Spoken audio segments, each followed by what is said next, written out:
دفعہ کا ذکر ہے کہ ایک بکری جنگل میں اپنے ریوڑ سے بچھڑ گئی۔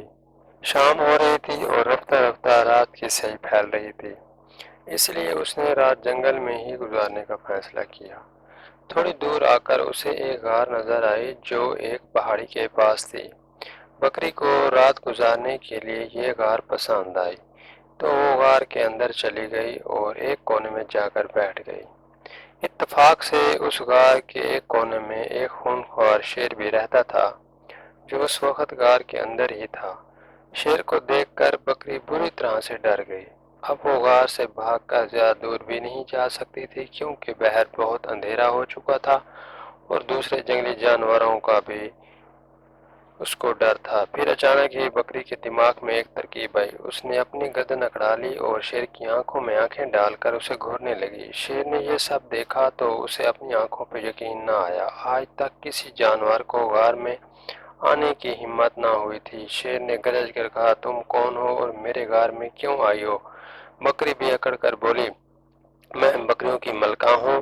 میں نے قسم کھائی ہے کہ 100 چیتے، 50 ہاتھی اور 25 زندہ شیر چباؤں گی۔ اب تک 100 چیتے اور 50 ہاتھی تو چبا چکی ہوں اور اب صرف 10 شیروں کی تلاش ہے۔ یہ سن کر شیر غار سے باہر بھاگ گیا۔ اسے بھاگتے بھاگتے جنگل میں ایک گیدڑ ملا۔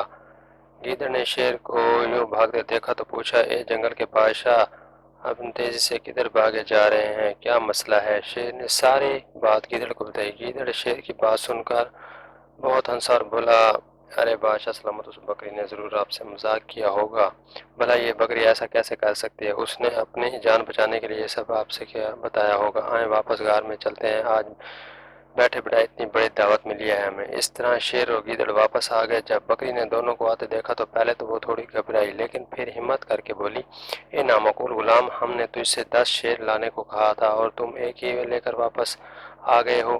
شیر نے جب یہ سنا تو ایک ہی بار میں گیدڑ کے 2 ٹکڑے کر دیے اور وہاں سے بھاگ گیا۔ اس طرح بکری نے اپنی عقل مندی سے جان بچا لی۔